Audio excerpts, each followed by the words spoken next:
Olá, boa noite. O É Notícia entrevista hoje o ex-governador do Ceará, Ciro Gomes. Ministro da Fazenda no governo Itamar Franco e ministro da Integração Nacional no governo Lula, Ciro disputou a presidência da República 2 vezes, em 1998 e 2002. Boa noite. Governador, seja muito bem-vindo ao É Notícia. Obrigado. E eu já começo com essa pergunta. O senhor já disputou a presidência 2 vezes, disse recentemente que pensaria 100 vezes antes de disputar a presidência novamente. O senhor já tomou a decisão de disputar o cargo? Eu vou pensar 99 vezes, não é? Desde a última vez que lhe falei, se serei. Por quê? Porque a missão de presidir o Brasil na sequência dessa anarquia, dessa generalizada degradação das nossas instituições, será uma tarefa inumana para uma pessoa, como eu já disse, como eu, que penso o que eu penso, que falo o que eu falo, que confronto os confrontos que eu já tive que enfrentar e sem arrependimento nenhum, mas eu atribuí ao meu partido essa decisão. E eu, cada dia que passa, sinto crescer a responsabilidade de ajudar, pelo menos, a construir uma alternativa para o nosso país. Bom, se depender do presidente do seu partido, do PDT, o Carlos Lupe, ele já diz, desde que o senhor filiou, é um bom amigo, tem entusiasmo, que o senhor é candidatíssimo à presidência da Se eu República. for, vou para fazer história. Como fazer história como? Eu não vou para fazer um projeto de poder, como infelizmente desperdiçamos com Fernando Henrique e Lula, duas extraordinárias oportunidades de reformar as estruturas do país. O Brasil está caindo aos pedaços, nossa economia está em pandarecos. O preço amargo disso são 12 milhões de irmãos e irmãs nossos sadios para trabalhar, que não têm hoje a oportunidade de trabalhar.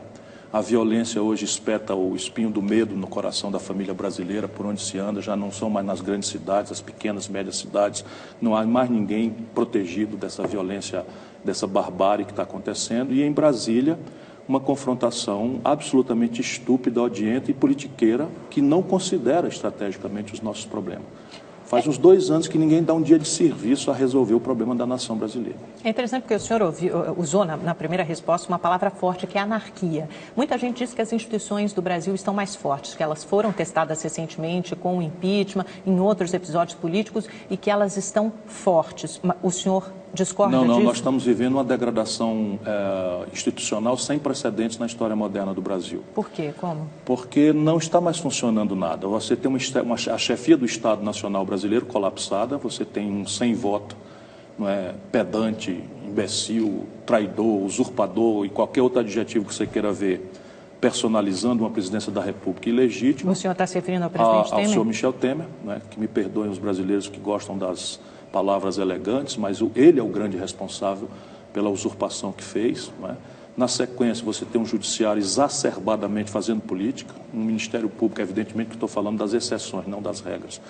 Temos um Ministério Público exorbitando completamente de suas tarefas, um povo brasileiro cansado de sofrer, claramente querendo, né, o fim da impunidade, protegendo, mas o pretexto da moralização no Brasil está se prestando agora a uma coisa, a um surto violentóide e fascista, né, que nega franquias que são universalmente pacificadas na história da humanidade. Enfim, é uma barbárie que nós estamos assistindo no Brasil. Mas de onde vem esse fascismo, essa violência a qual o senhor se refere? Vou dar aqui alguns exemplos. Né? Você tem, por exemplo, as 10 medidas contra a corrupção. Isso é uma manchete absolutamente amável para os nossos ouvidos, cansados da impunidade. Eu tenho 36 anos de vida pública, nunca respondi a um inquérito, nem sequer para ser absolvido. Quero dizer isso, embora seja mais nada do que a minha obrigação, para ter autoridade moral para falar o que eu vou falar aqui. Mas é uma raridade no meio político, né? Então... Eu cumpro o meu dever, isso é só minha obrigação. Nunca respondi, nem sequer para ser absolvido. O que seria absolutamente natural, alguém que foi deputado, prefeito, governador, ministro 2 vezes, enfim, nunca, nem sequer para ser absolvido. Dito isto, veja bem, uma garotada se reúne, não duvido até da boa fé, né, mas uma garotada sem maturidade, insensada por esse aplauso desesperado de um povo cansado de ver a impunidade. Esses são os procuradores de Curitiba. Os procuradores de Curitiba. Curitiba e mais alguns por aí afora. É um fenômeno que não está circunscrito a Curitiba. Não duvido da boa fé, elabora uma providência que são 10 medidas contra a corrupção. Imediatamente, nós que estamos muito ocupados, todos trabalhando, todos dentro dos ônibus, indo para casa, preocupados em pagar as contas, somos solidários. Nós queremos não só 10, queremos 1000 medidas contra a corrupção. Só que esse cidadão colocou lá, por exemplo, a validação de provas obtidas de forma ilícita. Ou seja, eu te torturo, faço um cárcere privado, te torturo, e você, nessa tortura e no cárcere privado, me entrega uma informação que no futuro seja relevante para enfrentar alguma coisa de corrupção. Tinha a palavra boa-fé ali Sim, ainda, né? de boa-fé. Lista de mas boa-fé, que é difícil, é tão o Torquemada, subjetivo, que né? queimava mulheres, porque não sei o que e tal, não duvido que se atribuiu uma boa-fé em nome de Deus. Isto é um disparate sem fundamento. Depois os cidadãos propuseram, no meio das medidas, né, propuseram que você pagasse um percentual da corrupção por dedo duro. Então, repare bem, só quem não conhece a vida entra numa dessa. Eu posso acertar se criaria a indústria do dedo duro. Nós dois nos acertamos. Essa figura nos Estados Unidos, né? O whistleblower. Sim, a história americana, a cultura jurídica americana, a fórmula e os valores da escola norte-americana, à qual eles estão aderindo, inclusive ilegalmente, estão traficando influência, sem percorrer as mediações legais, tipo o Ministério da Justiça. O senhor Moro, de quem eu não duvido da boa-fé, a quem eu ainda apoio, o senhor Moro passou agora para uma empresa privada da Inglaterra informações para essa empresa privada processar a Petrobras. Informações essas obtidas em segredo de justiça, sem o trâmite pela diplomacia brasileira e pelo Ministério da Justiça. Tudo isso é uma anarquia completa. E assim, quando a gente acha que é dono da verdade e que, estando de boa fé, a gente pode fazer o que quiser, por que eu não mando dar uma surra de relho no meu adversário? Tudo bem, governador. De boa fé. Mas essas sabendo medidas... que o meu adversário é um picareta, por que eu não posso dar uma surra de relho nele? Porque não pode, porque na civilização os poderes contêm os apetites e as regras estão aí para serem cumpridas e obedecidas por todos nós. Agora, repare bem, eu te torturar, e porque daí dessa tortura, que é uma coisa absolutamente, na minha cabeça, intolerável, sai uma informação relevante, depois é o seguinte, nós dois nos acertamos. Eu não vou cumprir dar muita conversa aqui, senão daqui a pouco esses fascistoides aí vão achar que eu estou contra. Não estou contra. Eu sou severo, eu sou a favor da punição mais severa possível. Estou só dizendo que o céu não é perto. Mas fascistoides, o senhor está se referindo a quem? Também aos procuradores de Curitiba? Mas sem nenhuma dúvida. Esse Dallagnol é completamente fascista. A prática dele, a presunção de que está aí talvez falando em nome de Deus, pelas suas convicções religiosas, tem que ter um pouquinho de humildade.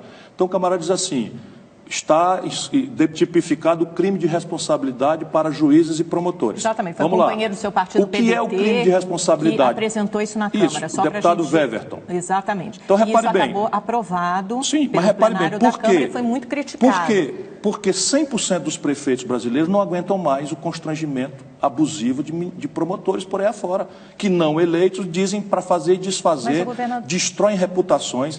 E eu estou avisando isso faz tempo. Sim, minha querida, mas você sabe o que é? Não tem nada de subjetivo. Primeiro, por ser muito aberto e abrangente. A oportunidade foi a pior possível.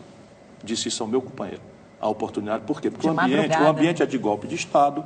O ambiente tinha morrido a garotada da Chapecoense, o país inteiro estava sofrido e doído. E esses camaradas em Brasília perderam a noção. A maioria da Câmara de Deputados do Brasil é de corruptos. A maioria do Senado brasileiro é de corruptos. E os corruptos elegeram, por suas maiorias, esses cidadãos que nos enchem de vergonha. Ok? Não me confunda.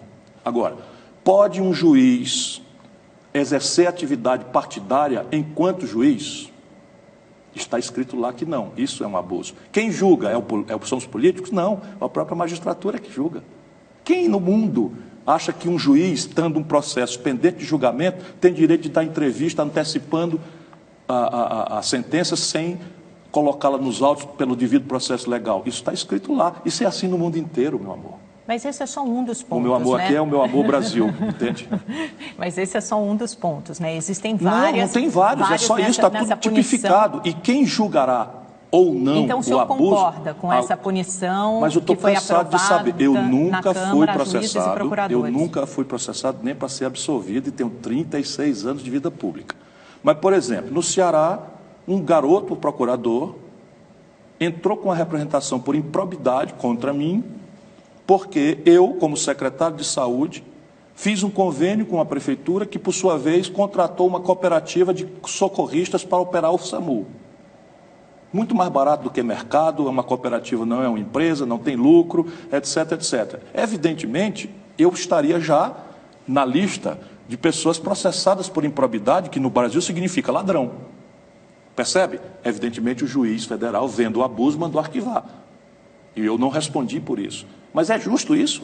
Muitas pessoas, é razoável? Não, muitas pessoas Denunciação acham... caluniosa por perseguição, e se um promotor resolver perseguir você... Muitas pessoas concordam. Você é jornalista. Concordam. O promotor diz assim, me entregue sua fonte. Governador, sim, muitas pessoas Aí você diz, não posso entregar. Que é necessário uma atualização da lei de abuso de autoridade, que é antiga, de 1965, que aliás é outra história, né, que está sendo discutida no Senado. A oportunidade é errada, mas muitos discutem justamente isso, que a oportunidade seria errada. O senhor Também acha acho. que é o momento de aprovar, não, como a Câmara que o aprovou Brasil, a punição a juízes e procuradores? Não, acho que como o Brasil está sob um golpe de Estado, nenhuma mudança estrutural deveria ser feita. Acho que nós devíamos entrar aí numa transição, confinar nossas energias todas no mínimo consenso para proteger o nosso povo do derretimento da economia e não mexer em nenhuma institucionalidade do país. Por quê? Porque o governo que está aí é ilegítimo. O Michel Temer se aposenta com 55 anos e quer agora que um cidadão que tenha garoto 18 anos hoje tenha que trabalhar 59 anos e chegar aos 67 anos de idade para poder ter aposentadoria em tempo integral. O senhor é contra a reforma da Previdência? Não sou contra. Eu acho que nós temos um problema para resolver. Eu não reconheço a legitimidade nesse governo. Eu não reconheço um processo de cima para baixo que desconsidera, por exemplo, que o trabalhador rural do semiárido nordestino não vive 65 anos. Então, eu sou um engravatado, trabalho no escritório com ar-condicionado, minha expectativa de vida vai para 80 anos. E o meu compatriota, que é servente de pedreiro, no calor de Manaus e tal, vai ter a mesma franquia minha? O que o senhor está dizendo é que deveria haver regras diferentes. Não, essas coisas têm que ser ajuizadas junto com o povo. Você tem a democracia, é para os partidos se organizarem, os líderes se organizarem, falarem dos problemas e proporem soluções ao seu modo de ver, por este ou por aquele outro caminho, e o povo elege aquele que vai fazer e aqueles que vão fazer, e você então encaminha um debate, uma discussão, ouve os lados, compreende o país. O senhor está dizendo então que a reforma da Previdência só seria legítima em novas eleições a partir de 2018? Toda e qualquer. Reforma do Judiciário. Direta, reforma do Judiciário. Vamos lá, vamos supor, só para você ter ideia de o que eu estou querendo dizer, que imediatamente as globos da vida entenderiam o que eu quero dizer com mais simplicidade. Vamos supor que o temerário aí resolvesse fazer uma reforma da legislação da mídia e propusesse, por exemplo, a propriedade cruzada de meios de mídia, que é igualzinho nos Estados Unidos. Não é proibido ter propriedade cruzada de meios de mídia. O que é que se diria dele? Golpista, está querendo constranger a mídia, está querendo usurpar a mídia, etc. É isso.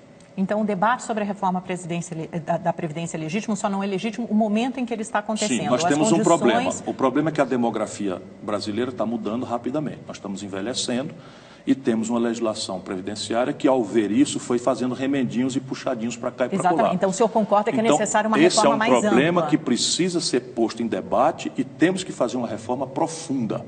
Agora, não é razoável um governo ilegítimo propor a subtração de franquias para as frações mais pobres da sociedade e preservar os privilégios dos grandes. Mas me diga uma coisa, governador, o senhor é a favor, por exemplo, do estabelecimento de uma idade mínima de 65 anos? Porém, variável conforme atividades profissionais e variável também por um componente regional que é da vida brasileira. Ou seja, quem mora no Norte, no Nordeste, que tem uma expectativa de vida menor... Nem no Nordeste, Fortaleza é uma cidade do mundo, não tem problema. Mas o trabalhador rural do semiárido nordestino não alcança 65 anos. Que tem uma expectativa de vida menor, então deveria haver... o cidadão que é carvoeiro no interior do Pará, sabe, não chega a 52, 55, nós vamos fazer esse camarada não ter direito a uma aposentadoria?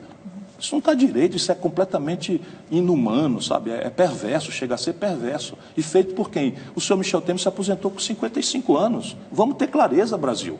Essa gente que está no poder, eu, por exemplo, implementei direitos imoralíssimos, a aposentadoria de ex-governador, a aposentadoria de ex-prefeito, a aposentadoria de ex-deputado. Eu nunca aceitei receber.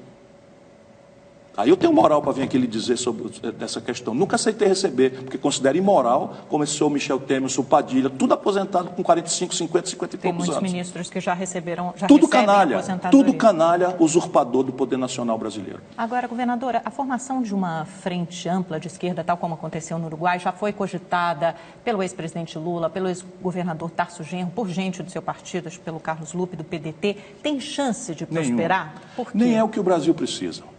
O Brasil precisa, nesse momento... Não precisa de uma união dos partidos de esquerda? De esquerda, não. O Brasil precisa de um grande entendimento entre quem produz e quem trabalha. Mas aí o que seria adjetivamente uma grande aliança de centro-esquerda. Evidentemente que isso tem que ter conteúdo, porque esses adjetivos estão extremamente desmoralizados no Brasil, por causa do PT. O Lula é quem botou Michel Temer na linha de sucessão. O Lula é que nomeou essa gente toda para a Petrobras.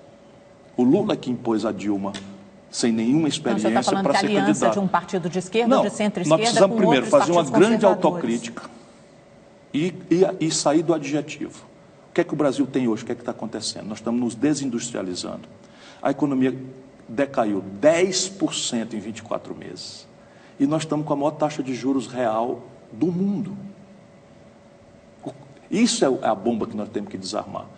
O empreendedor brasileiro, ele precisa ter condição e apoio para trabalhar e produzir, porque é a única condição que nós temos de extrair aquilo que nós, do pensamento progressista, queremos. Tudo bem, vamos lá, 3 coisas, emprego, salário e receita pública para pagar uma mínima mudança na saúde, na educação e no enfrentamento da violência. Aí o governo atual, de Michel Temer, diz que está tentando justamente desarmar essa bomba dos milhões de desempregados, da crise econômica, da crise política, ele que está produzindo até isso. 2018. Isso que eu vou perguntar para o senhor.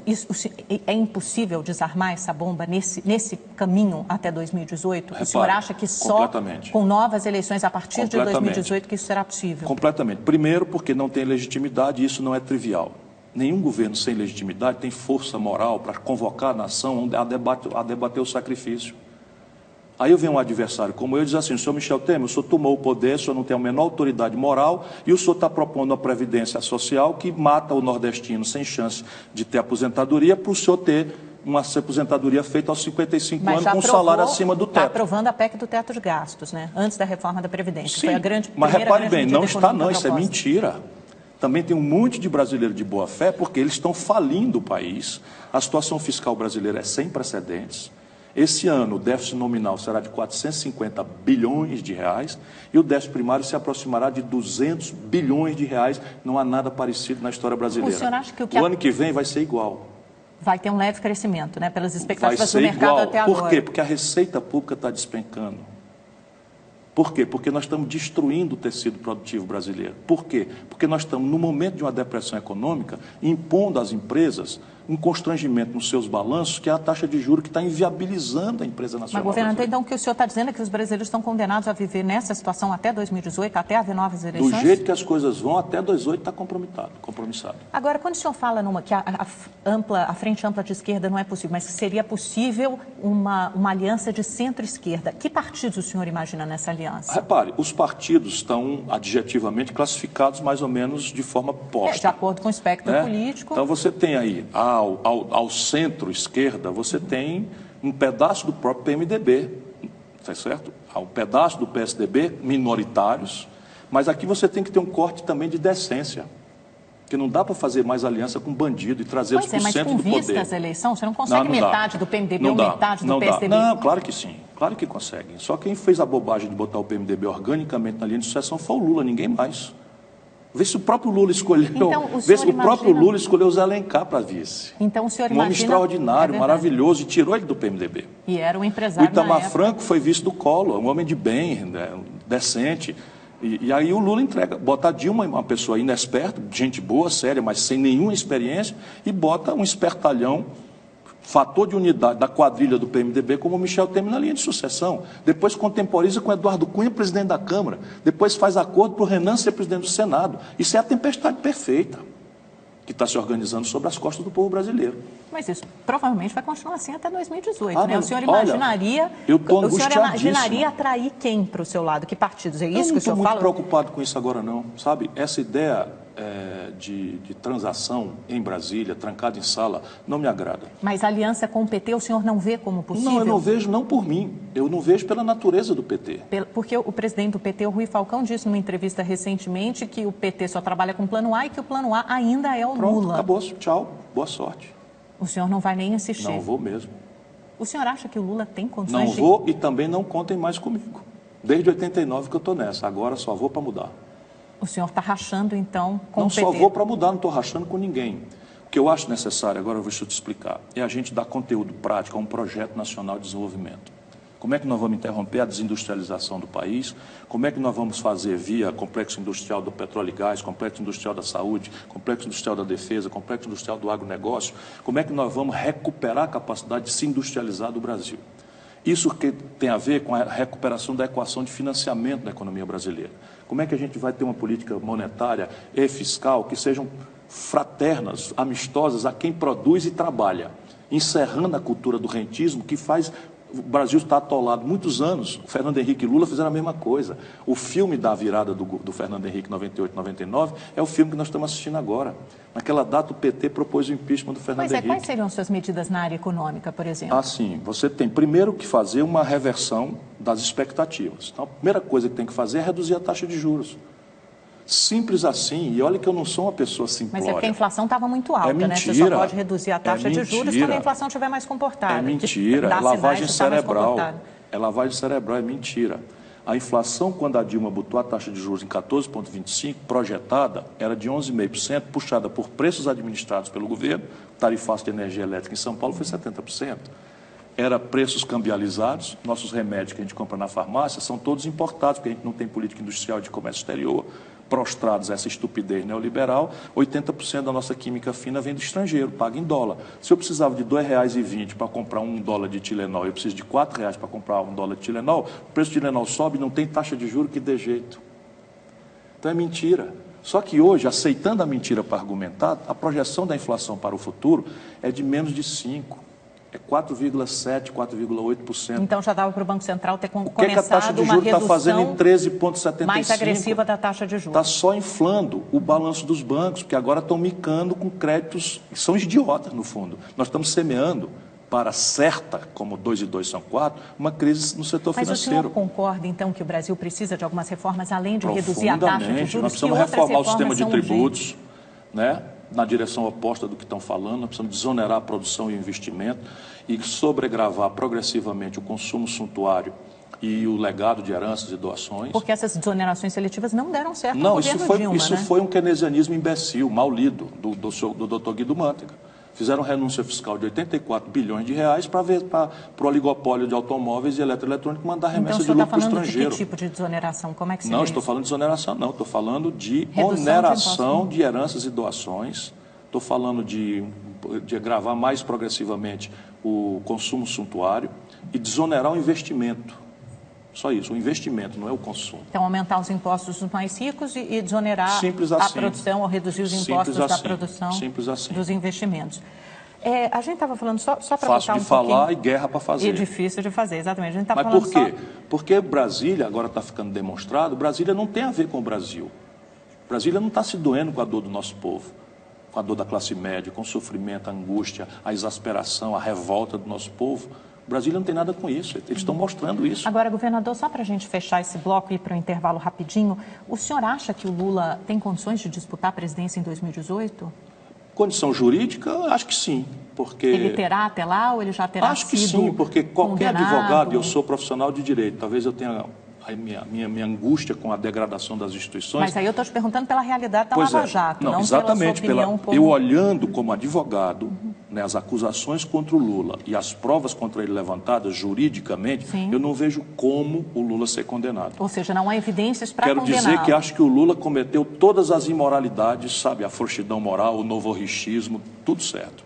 Quem botou essa gente toda aí para roubar, sabendo ou não sabendo, foi ele. Porém, eu estou falando do processo, se ele merece ou não merece ser condenado. E garanto a você, conhecendo o Brasil como eu conheço, o sintoma de um presidente corrupto não é um triplex cafona numa praia cafona de Guarujá. É algo muito maior. Pode acreditar. O senhor está falando que, do ponto de vista estritamente jurídico, não há evidências, não há provas para condená-lo. Não vejo como, falando como advogado e profissional do ramo. Mas e o que o senhor acha que vai acontecer? Sua opinião, não do ponto de vista jurídico, mas... Não tem mais lei no Brasil, tudo pode acontecer.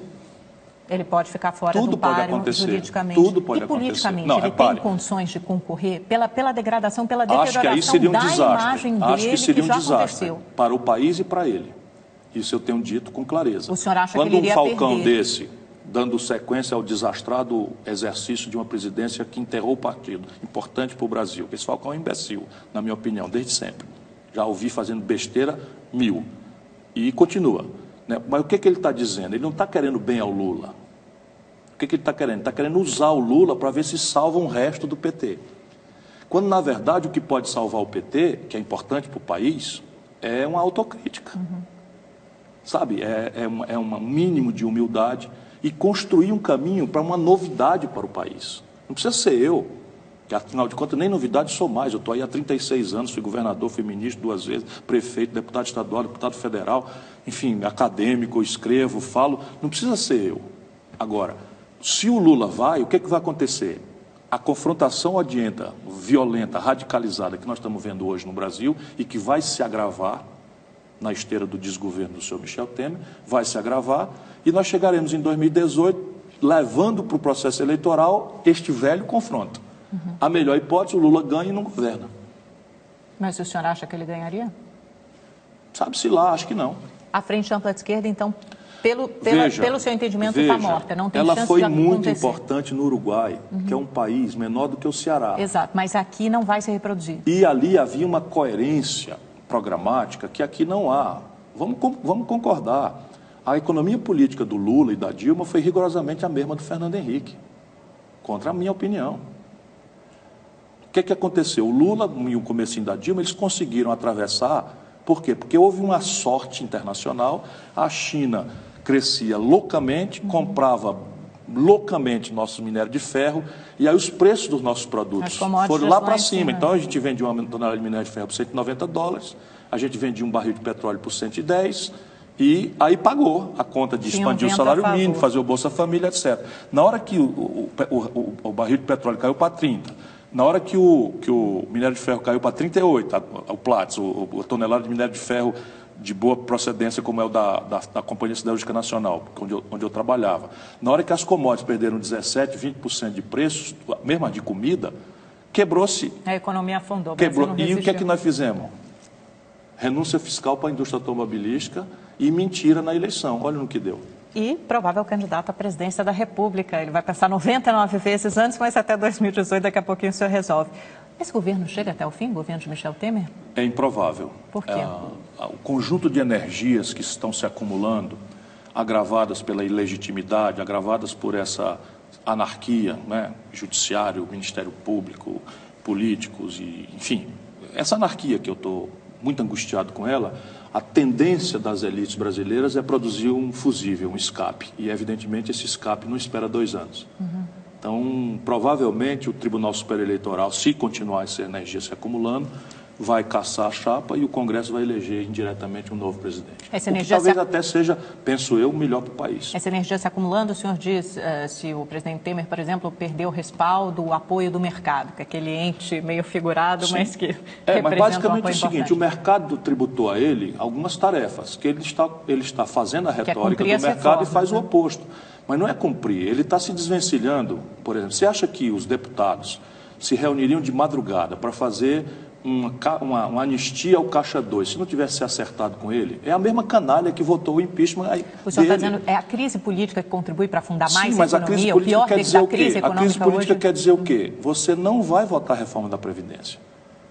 Percebe? Ele faz a proposta, faz assim com casca e tudo, que é o típico cidadão enganador, então pronto, eu fiz. E aí o Congresso começa a criar dificuldades, aí o Judiciário caça o presidente do Senado, aí o Senado desobedece ao Supremo. Olha o tamanho da crise que nós estamos tendo. Vamos falar sobre isso. Só antes, no caso do Michel Temer, o senhor disse que seria melhor uma solução via... Talvez seja melhor uma solução via TSE, o que implicaria em eleições diretas a partir do ano que vem.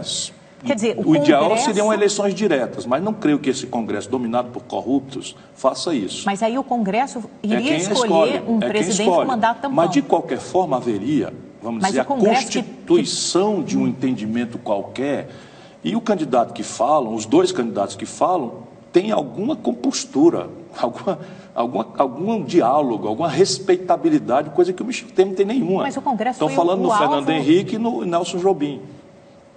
E aí esses dois teriam mais legitimidade para continuar esse período uma tragédia. De transição é o desdobramento do golpe, mas a tragédia, vamos dizer, a tempestade perfeita tem o Michel Temer como seu encarregado. E a população aceitaria isso, legitimaria esse processo? Porque o Congresso, porque o Congresso foi alvo das manifestações, né, recentes. A população brasileira, de verdade, está noutra. Está profundamente angustiada com o desemprego, vai ter o Natal mais amargo dos últimos 20 anos... Mas precisa de alguém que resolva isso. E olhando para a política, só vê dali ladroeira e impunidade. Então, isto é que é a energia que eu estou temendo que vire, inclusive, violência. Estamos vivendo uma crise institucional? O senhor referiu sem essa dúvida, briga entre o sem Judiciário e o dúvida, Legislativo, sem o afastamento do presidente É a Renan. maior degradação institucional que a minha geração já assistiu. Qual o risco disso? Qual o risco disso? Qual será o Anarquia efeito e seus disso? desdobramentos, violência na rua. O senhor vê um autoritarismo ou um excesso do Poder Judiciário, um ativismo judiciário? Não digo do judiciário porque seria uma generalização imprudente, mas na medida em que eu assisto com os meus olhos, jovens juízes, jovens normalmente são assim, que não compreendem o que era ditadura e tal, jovens juízes, largado a sua majestade, jovens promotores, largado a sua majestade, se misturar com coxinha no meio da rua com faixa intervenção militar já, eu quase entro em pânico. Quando o ministro Marco Aurélio afasta monocraticamente, por liminar, um presidente do Tudo Senado, isso é presidente inovação. de um poder. Tudo isso é inovação institucional. É legítimo, mas o é mais correto, grave, é perigoso? Veja, é muito perigoso. É Por muito quê? perigoso. Primeiro o seguinte, o Renan Calheiros não podia ser presidente do Senado. Então vamos ter clareza. O senhor concorda que réus não podem estar ele na não linha podia sucessória? ser, não podia ser politicamente, porque ele foi defenestrado da presidência, renunciou por corrupção. A maioria resolve, de olhos voltados para as costas do povo, de costas para o povo, insultar a opinião pública, aproveitar o esquecimento e o elege novamente. E aí o Supremo demora 9 anos para ajuizar o primeiro processo. E é este processo que vindo à mesa 9 anos depois, na hora em que o Renan está propondo uma discussão sobre os abusos de autoridade dos juízes e magistrados, também inoportuno, como já discutimos aqui, fica tudo errado. Percebe? Aí um outro juiz chama o colega da Suprema Corte. Eu sou do velho tempo. Sabe, um ministro da Suprema Corte é uma coisa quase sagrada nas sociedades amadurecidas. Aí pega um Gilmar Mendes, chama o outro de doido e diz que ele merece um impeachment. Como, a propósito, deu uma liminar sustando a posse do Lula, que era um não réu, para um Ministério de Livre Escolha da Presidente da República. Liminar essa que até hoje não foi julgada. Está tudo errado. Qual a sua avaliação da Lava Jato nesse contexto todo? Porque, na verdade, parece que a Lava Jato talvez seja a principal ligação com o público, com a população. Essa sim é legitimada pelo povo. Uma coisa muito importante que entre para a história do Brasil, se ela significar mesmo o que ela parece hoje significar, mas para um homem vivido, experiente como eu, ainda não é. Que é o fim da impunidade para os poderosos do país, do mundo econômico e do mundo político. Por que para o senhor ainda não é? Ainda não é, porque eu já assisti a Operação Satyagraha lá atrás, prendeu Daniel Dantas e botar aí não sei quem. Mas depois ela foi derrubada pela Suprema Tudo anulado. Corte, foi anulada. Tudo anulado. Operação Castelo de Areia também. Por que foi anulado? Porque as provas foram obtidas de forma arbitrária. Mas é muito diferente, né? A maneira como a Lava Jato, talvez o cuidado da seriedade. Não. Descuidadamente, réus menos famosos já estão sendo absolvidos em segunda instância. Do jeito que está sendo feito, isso tudo vai ser anulado. Quando o Moro atribui a si próprio, violando a lei, claramente, o direito de divulgar grampos envolvendo a presidente da República, ele plantou uma nulidade, tudo que dali derivar está nulo. Simples assim. Palmas para o Moro e amanhã, como está hoje, o delegado Protógeno está exilado do país, foragido da justiça, o procurador foi expulso da procuradoria da Satyagraha. Então eu espero que a Lava Jato compreenda a importância estratégica para a história do Brasil, mas se coloque como um sintoma do amadurecimento da nossa democracia e não como uma ferramenta de déspotas esclarecidos, marginais à lei, que se atribuem a faculdade de fazer o que fizer bem entender, desde que considerem-se fazendo justiça ao modo como a veem. O senhor acha que na realidade do Brasil hoje há espaço para o surgimento de um aventureiro na eleição de 2018? Sempre há. Sempre há. A democracia mais celebrada do mundo, a democracia norte-americana, elegeu, não digo um aventureiro, mas elegeu um absoluto outsider, mas aquilo não quer dizer o que parece espetaculosamente, não. Aquilo quer dizer o seguinte: o operariado branco americano quis um ponto final nesse modelo neoliberal, né, do financismo a qualquer preço, que destruiu os empregos nos Estados Unidos. O mesmo isso talvez seja bom para o mundo. A gente já viu alguns exemplos nas eleições municipais. Isso talvez seja nas 3 grandes cidades brasileiras. Talvez seja. O senhor acha? Por quê? Talvez seja, porque eu não sei o que ele será por afirmação. Isso é um grande incógnito, acho que até para ele. Mas a negação da perversão neoliberal já estava há destempo. Mas será que vai a ser Europa está devastada. por algo melhor? Eu não sei. Depende do que o mundo interagir com ele. Um país como o nosso, por exemplo, tem um papel para cumprir. E como ele interagir. A confrontação do Trump direto com o México abre para o Brasil oportunidades de ouro. Se a gente não tiver vassalagem intelectual, como é também da característica do Temer, que a propósito é informante dos órgãos de inteligência americanos, o povo brasileiro pensa que eu exagero. O problema é que eu conheço esse cara há 20 anos. É inacreditável que um homem desse chegue sem voto à presidência da República. Estou dizendo, ele é informante dos órgãos de inteligência dos Estados Unidos. Está no Wikileaks, para quem quiser ver. Agora, governador, uma última pergunta antes da gente ir para o nosso pinga-fogo. Muita gente que gosta do senhor e gostaria de votar no senhor, se o senhor eventualmente for candidato na eleição de 2018, fica preocupado porque acham que o senhor tem o jeito mais estourado, ou mesmo como o senhor diz, que gosta de falar o que pensa, né?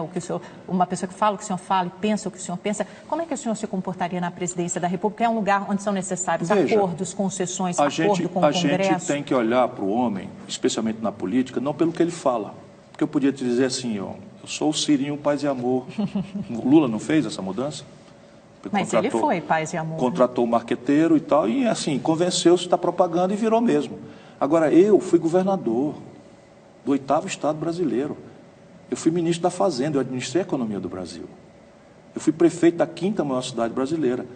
É bom que as pessoas olhem aí se eu perdi a calma, se eu exorbitei do meu poder. Agora, não é possível um homem que conhece as coisas como eu, que está vendo o seu país ser destruído, não há expressão menor, sabe, viver com sangue de barata para financiar uma tese de uma elegância que me prepare para ser presidente do Brasil. Não, se quiserem um presidente elegante, vota aí no Eduardo Cunha, nunca perdeu a calma, cara, o seu ladrão. E ele olhava para o outro lado e não perdia a calma. Essa hipocrisia também é um dado que precisa ser removido da vida brasileira.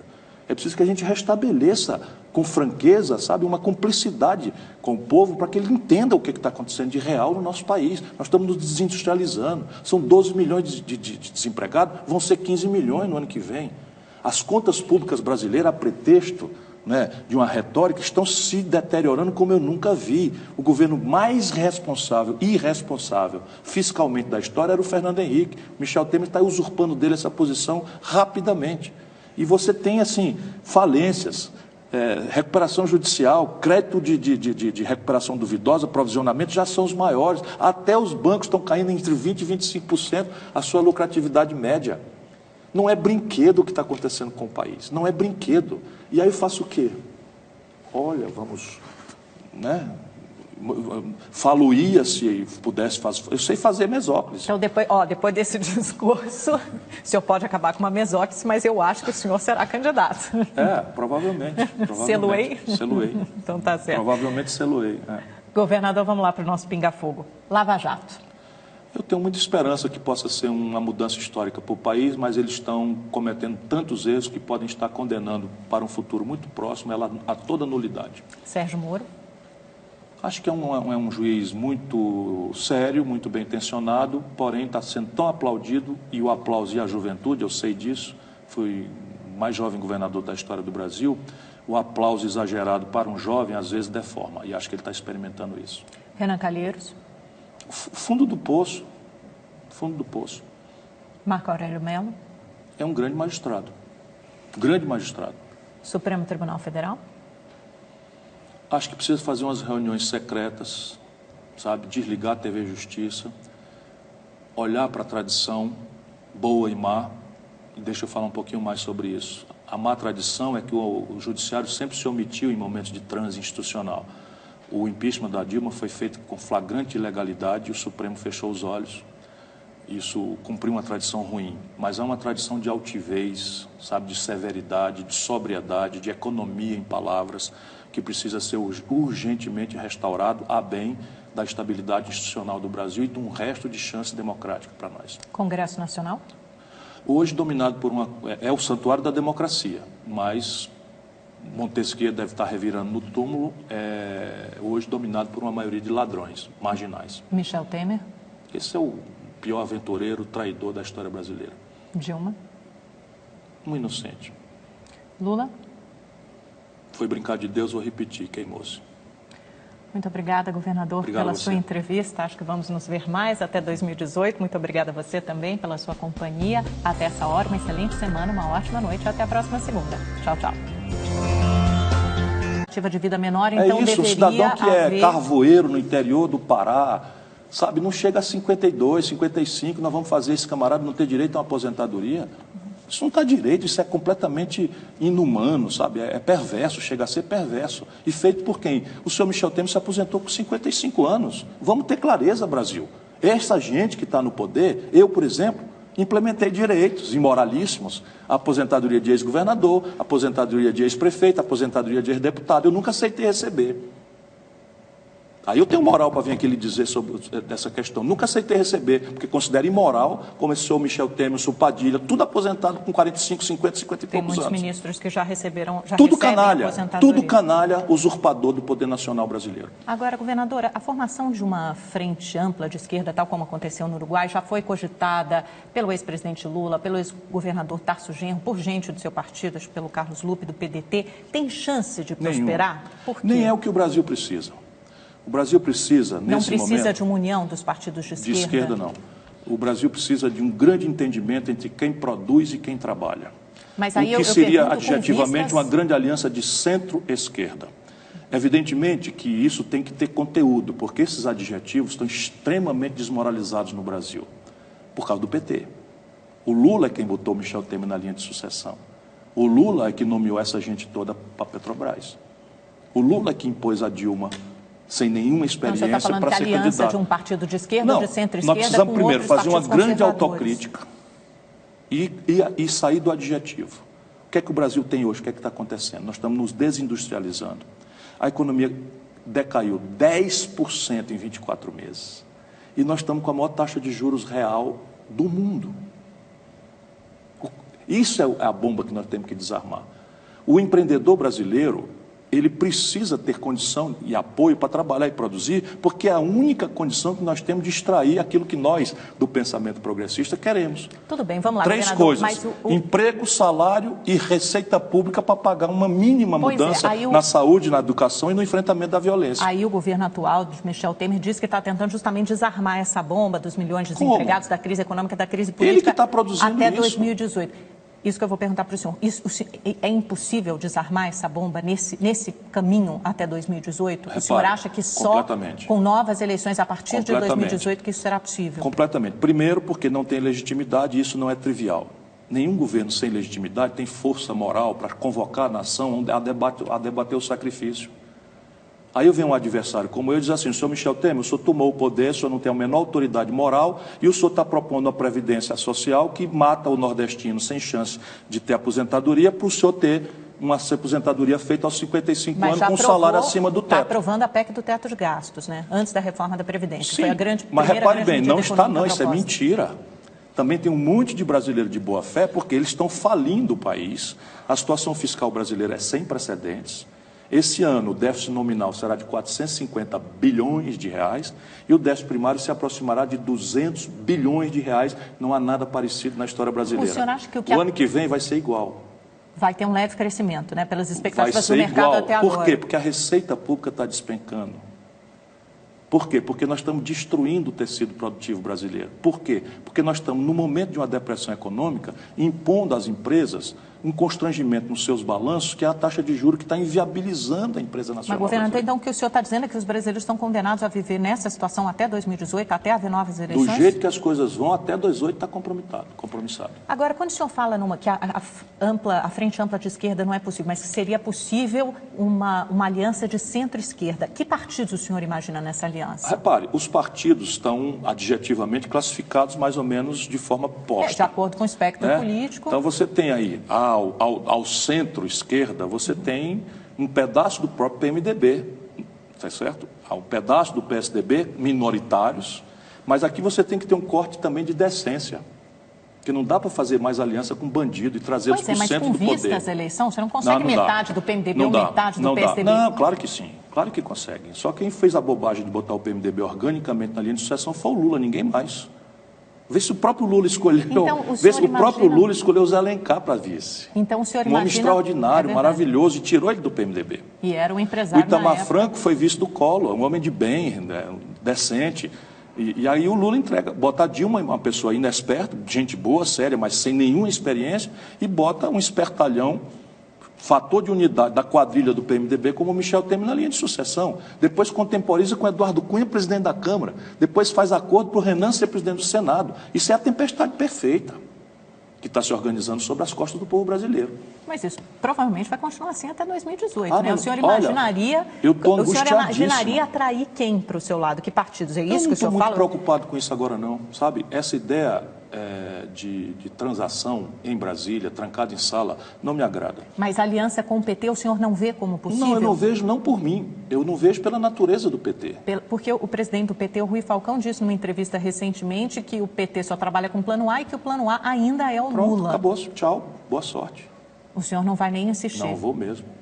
O senhor acha que o Lula tem condições Não vou e também não contem mais comigo. Desde 89 que eu estou nessa. Agora só vou para mudar. O senhor está rachando, então, com o PT? Não só vou para mudar, não estou rachando com ninguém. O que eu acho necessário, agora eu vou te explicar, é a gente dar conteúdo prático a um projeto nacional de desenvolvimento. Como é que nós vamos interromper a desindustrialização do país? Como é que nós vamos fazer via complexo industrial do petróleo e gás, complexo industrial da saúde, complexo industrial da defesa, complexo industrial do agronegócio? Como é que nós vamos recuperar a capacidade de se industrializar do Brasil? Isso que tem a ver com a recuperação da equação de financiamento da economia brasileira.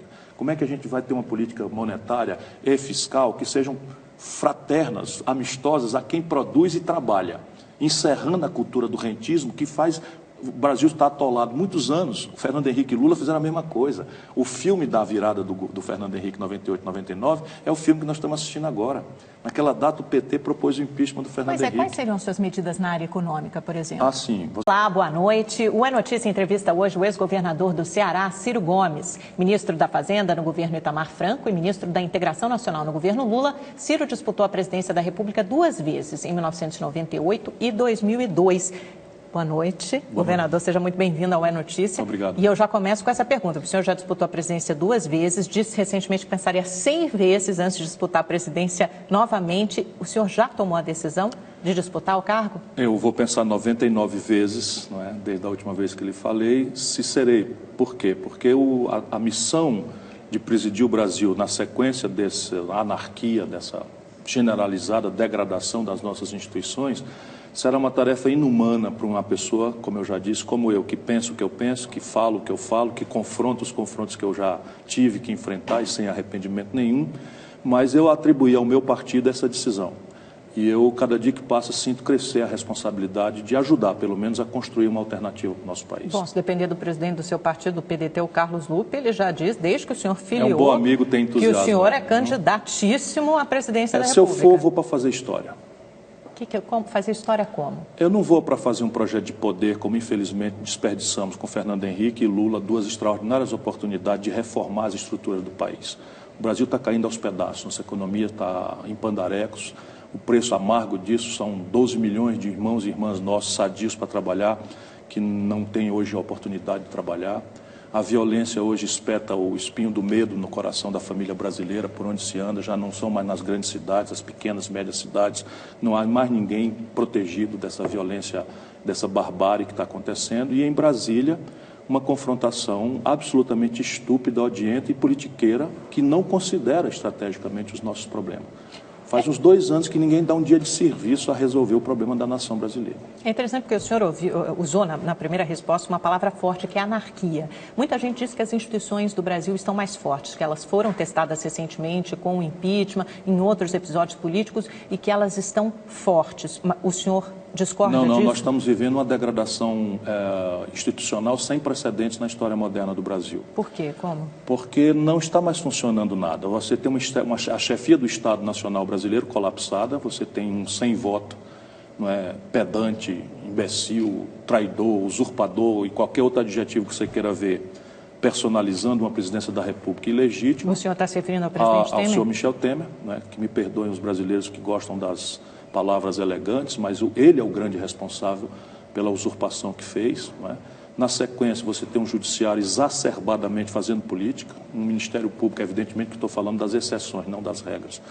Temos um Ministério Público exorbitando completamente de suas tarefas, um povo brasileiro cansado de sofrer, claramente querendo, né, o fim da impunidade, querendo, protegendo, mas o pretexto da moralização no Brasil está se prestando agora a um surto violentoide e fascista, né, que nega franquias que são universalmente pacificadas na história da humanidade. Enfim, é uma barbárie que nós estamos assistindo no Brasil. Mas de onde vem esse fascismo, essa violência a qual o senhor se refere? Vou dar aqui alguns exemplos. Né? Você tem, por exemplo, as 10 medidas contra a corrupção. Isso é uma manchete absolutamente amável para os nossos ouvidos, cansados da impunidade. Eu tenho 36 anos de vida pública, nunca respondi a um inquérito, nem sequer para ser absolvido. Quero dizer isso, embora seja mais nada do que a minha obrigação, para ter autoridade moral para falar o que eu vou falar aqui. Mas é uma raridade no meio político, né? Então...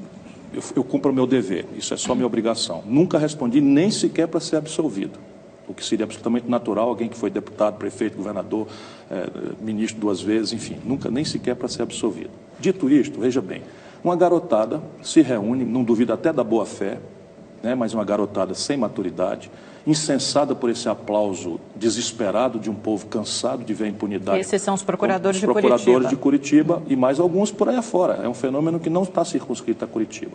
Não duvido da boa fé, elabora uma providência que são 10 medidas contra a corrupção. Imediatamente, nós que estamos muito ocupados, todos trabalhando, todos dentro dos ônibus, indo para casa, preocupados em pagar as contas, somos solidários. Nós queremos não só 10, queremos 1000 medidas contra a corrupção. Só que esse cidadão colocou lá, por exemplo, a validação de provas obtidas de forma ilícita. Ou seja, eu te torturo, faço um cárcere privado, te torturo, e você, nessa tortura e no cárcere privado, me entrega uma informação que no futuro seja relevante para enfrentar alguma coisa de corrupção. Tinha a palavra boa-fé ali Sim, ainda, né? De boa-fé. Lista de boa-fé, que é difícil, é tão o Torquemada, subjetivo, que né? fazia, queimava mulheres, porque não sei o que e tal, não duvido que se atribuiu uma boa-fé em nome de Deus.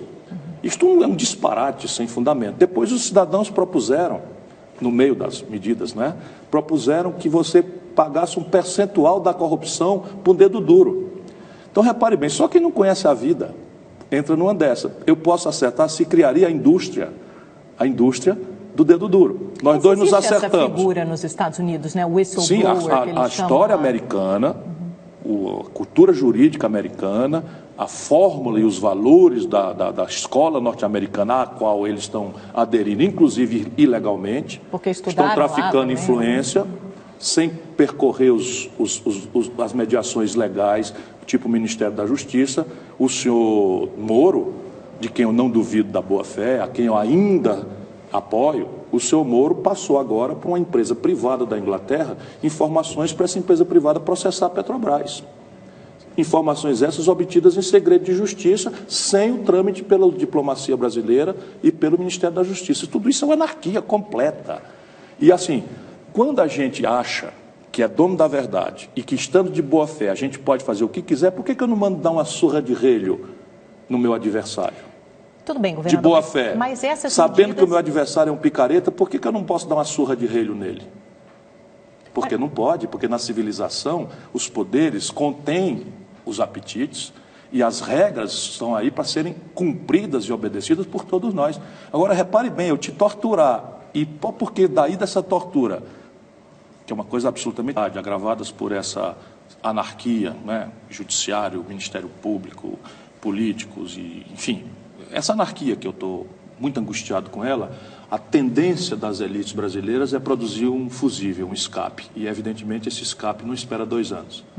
Então, provavelmente o Tribunal Superior Eleitoral, se continuar essa energia se acumulando, vai caçar a chapa e o Congresso vai eleger indiretamente um novo presidente. Essa energia talvez até seja, penso eu, melhor para o país. Essa energia se acumulando, o senhor diz, se o presidente Temer, por exemplo, perdeu o respaldo, o apoio do mercado, que é aquele ente meio figurado, sim, mas que representa mas basicamente um é o seguinte, o mercado tributou a ele algumas tarefas, que ele está fazendo a retórica do mercado reformas, e faz o oposto.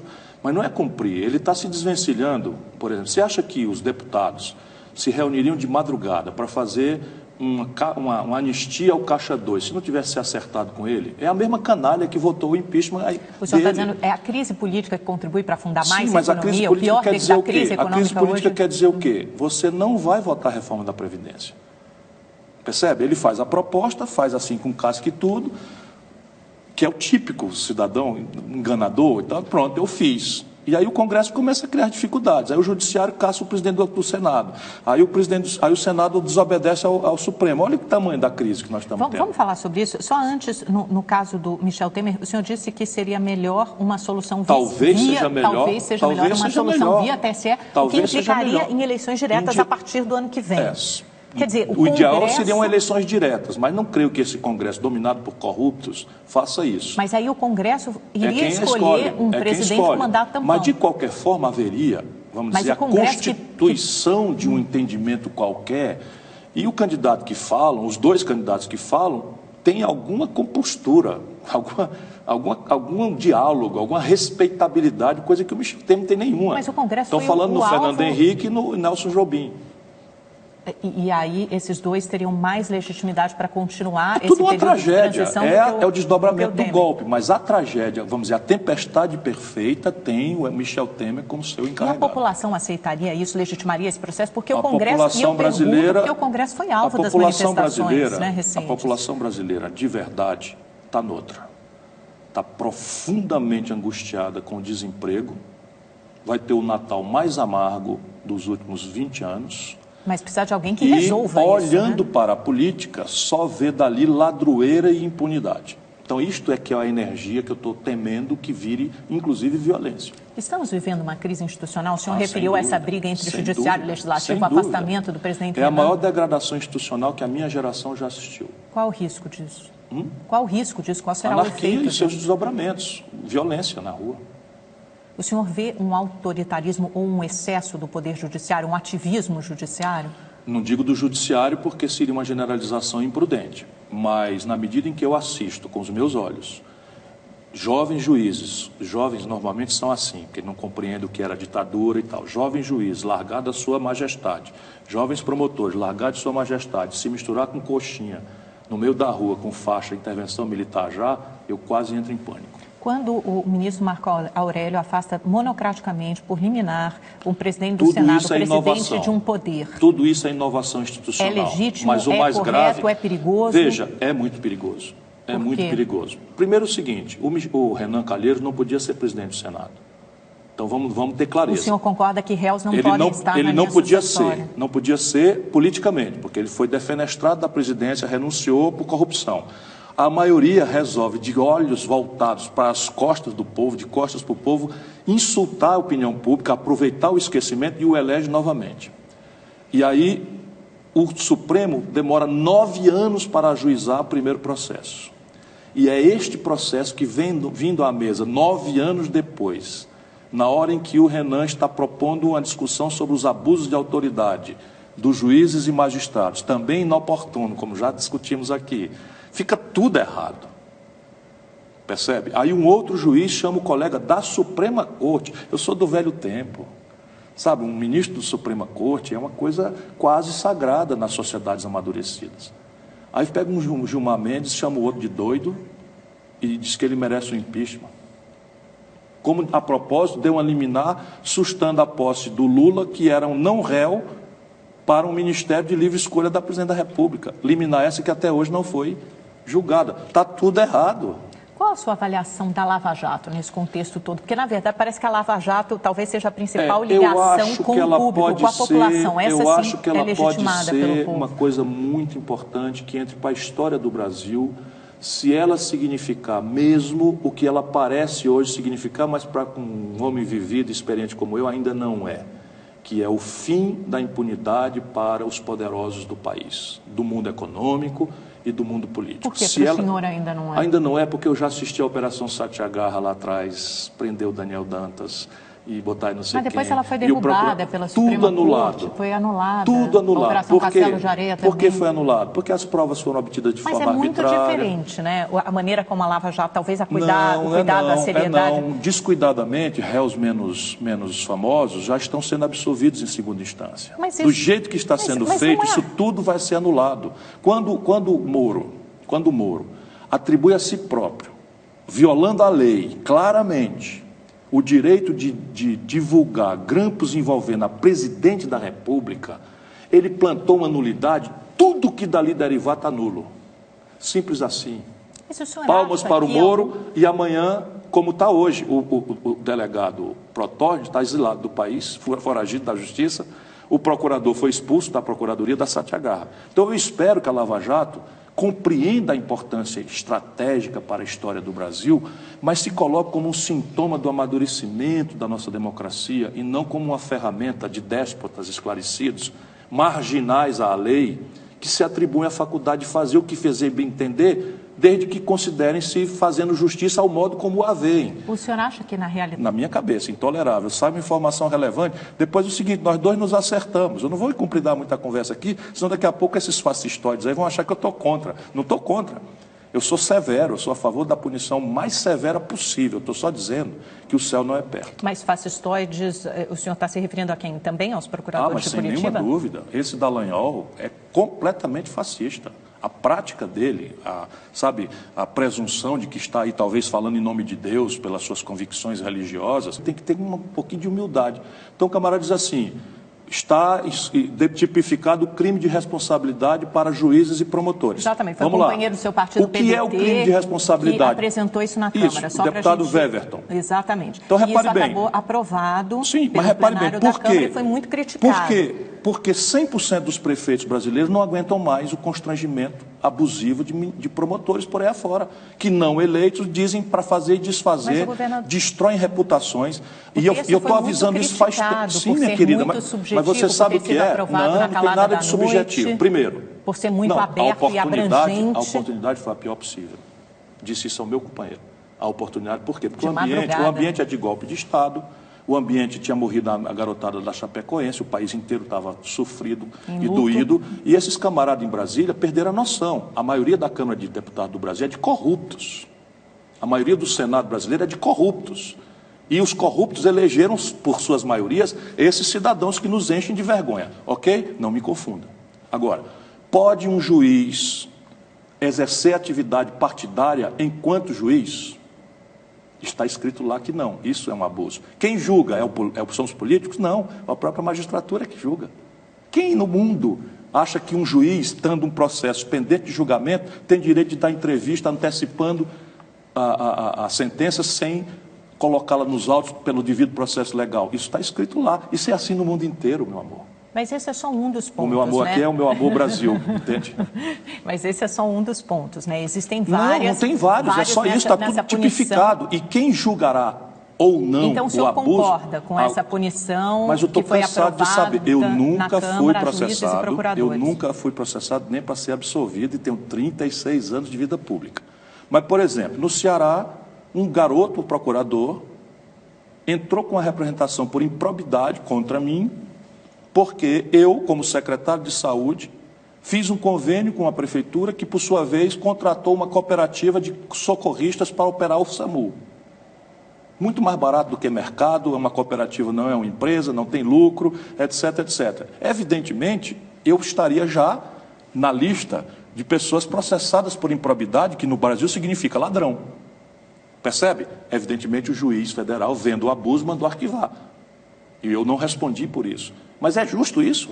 Muitas pessoas, é razoável? Não, muitas pessoas denunciação acham... caluniosa por perseguição. E se um promotor resolver perseguir você... Muitas pessoas concordam. Você é jornalista. Concordam. O promotor diz assim, me entregue sua fonte. Governador, sim, muitas pessoas aí você diz, não posso entregar. Que é necessário uma atualização da lei de abuso de autoridade, assim, que é antiga, de 1965, que, aliás, é outra história, né, que está sendo discutida no Senado. A oportunidade é errada, mas muitos discutem justamente isso, que a oportunidade seria errada. O senhor acha que é um momento de aprovar, como a Câmara aprovou a punição a juízes e procuradores? Não, acho que como o Brasil está sob um golpe de Estado, nenhuma mudança estrutural deveria ser feita. Acho que nós devíamos entrar aí numa transição, confinar nossas energias todas no mínimo consenso para proteger o nosso povo do derretimento da economia e não mexer em nenhuma institucionalidade do país. Por quê? Porque o governo que está aí é ilegítimo. O Michel Temer se aposenta com 55 anos e quer agora que um cidadão que tenha garoto de 18 anos hoje tenha que trabalhar 59 anos. e chegar aos 67 anos de idade para poder ter aposentadoria em tempo integral. O senhor é contra a reforma da Previdência? Não, não sou contra. Eu acho que nós temos um problema para resolver. Eu não reconheço a legitimidade nesse governo. Eu não reconheço um processo de cima para baixo que desconsidera, por exemplo, que o trabalhador rural do semiárido nordestino não vive 65 anos. Então, eu sou um engravatado, trabalho no escritório com ar-condicionado, minha expectativa de vida vai para 80 anos. E o meu compatriota, que é servente de pedreiro, no calor de Manaus e tal, vai ter a mesma franquia minha? O que o senhor está dizendo é que deveria haver regras diferentes. Não, essas coisas têm que ser ajuizadas junto com o povo. Você tem a democracia, é para os partidos se organizarem, os líderes se organizarem, falarem dos problemas e proporem soluções ao seu modo de ver, por este ou por aquele outro caminho, e o povo elege aquele que vai fazer e aqueles que vão fazer, e você então encaminha um debate, uma discussão, ouve os lados, compreende o país. O senhor está dizendo então que a reforma da Previdência só seria legítima em novas eleições a partir de 2018? Toda e qualquer. Reforma do Judiciário. Direta, reforma do Judiciário. Vamos lá, vamos supor, só para você ter ideia de o que eu estou querendo dizer, que imediatamente as globos da vida entenderiam o que eu quero dizer com mais simplicidade. Vamos supor que o temerário aí resolvesse fazer uma reforma da legislação da mídia e propusesse, por exemplo, a propriedade cruzada de meios de mídia, que é igualzinho nos Estados Unidos. Não é proibido ter propriedade cruzada de meios de mídia. O que é que se diria dele? Golpista, está querendo constranger a mídia, está querendo usurpar a mídia, etc. É isso. Então, o debate sobre a reforma da Previdência é legítimo, só não é legítimo o momento em que ele está acontecendo. Sim, nós temos um problema. O problema é que a demografia brasileira está mudando rapidamente. Nós estamos envelhecendo e temos uma legislação previdenciária que, ao ver isso, foi fazendo remendinhos e puxadinhos para cá e para lá. Exatamente. Então, o senhor concorda que é necessário uma reforma mais ampla? Esse é um problema que precisa ser posto em debate e temos que fazer uma reforma profunda. Agora, não é razoável um governo ilegítimo propor a subtração de franquias para as frações mais pobres da sociedade e preservar os privilégios dos grandes. Mas me diga uma coisa, governador, o senhor é a favor, por exemplo, do estabelecimento de uma idade mínima de 65 anos? Porém, variável conforme atividades profissionais e variável também por um componente regional que é da vida brasileira. Ou seja, quem mora no Norte e Nordeste, que tem uma expectativa de vida menor... Nem no Nordeste, Fortaleza é uma cidade do mundo, não tem problema. Mas o trabalhador rural do semiárido nordestino não alcança 65 anos. Você tem primeiro que fazer uma reversão das expectativas. Então, a primeira coisa que tem que fazer é reduzir a taxa de juros. Simples assim, e olha que eu não sou uma pessoa simplória. Mas é porque a inflação estava muito alta, mentira, né? Você só pode reduzir a taxa de juros quando a inflação estiver mais comportada. É mentira, é lavagem cerebral. É lavagem cerebral, é mentira. A inflação, quando a Dilma botou a taxa de juros em 14,25%, projetada, era de 11,5%, puxada por preços administrados pelo governo, tarifaço de energia elétrica em São Paulo foi 70%.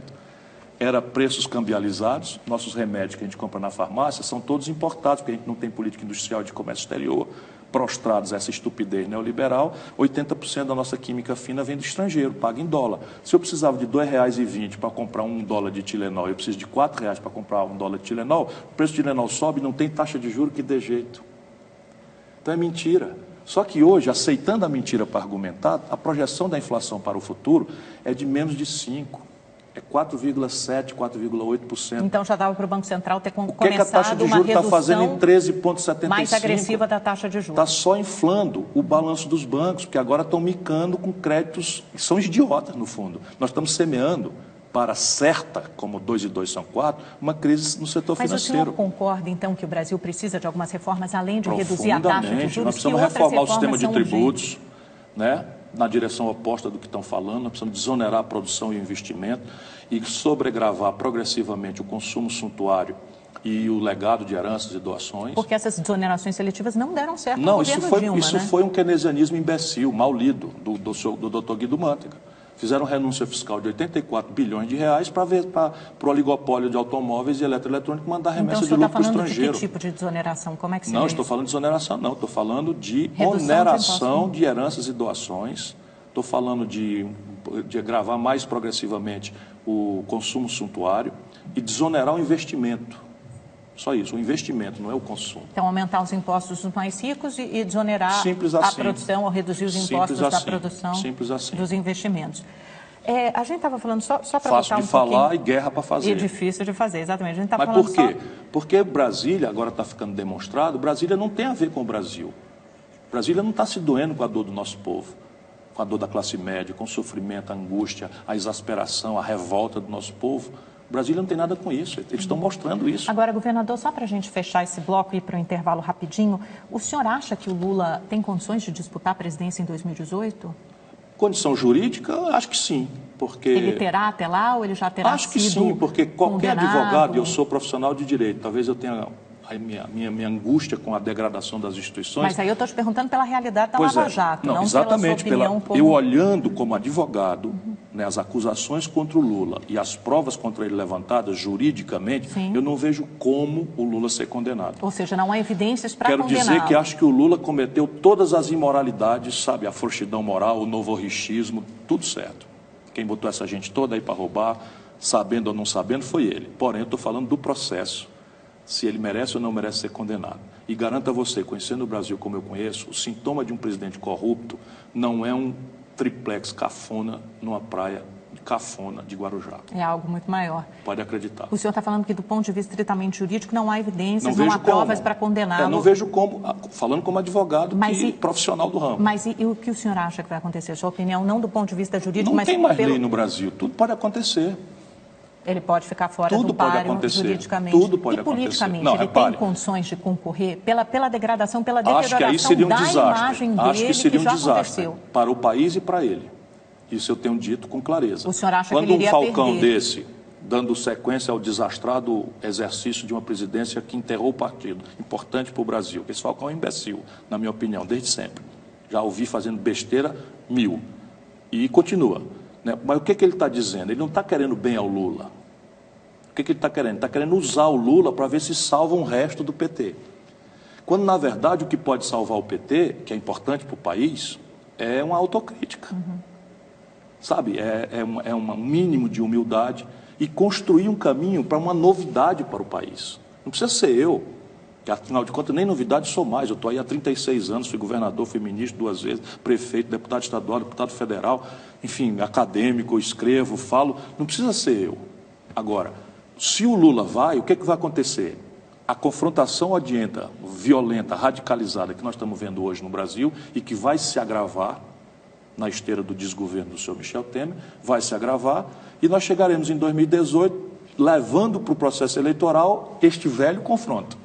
A melhor hipótese, o Lula ganha e não governa. Mas o senhor acha que ele ganharia? Sabe-se lá, acho que não. A Frente Ampla de Esquerda, então, pelo seu entendimento, está morta, não tem chance de acontecer. Ela foi muito importante no Uruguai, que é um país menor do que o Ceará. Exato, mas aqui não vai se reproduzir. E ali havia uma coerência programática que aqui não há. Vamos concordar. A economia política do Lula e da Dilma foi rigorosamente a mesma do Fernando Henrique, contra a minha opinião. O que aconteceu? O Lula e o comecinho da Dilma, eles conseguiram atravessar. Por quê? Porque houve uma sorte internacional.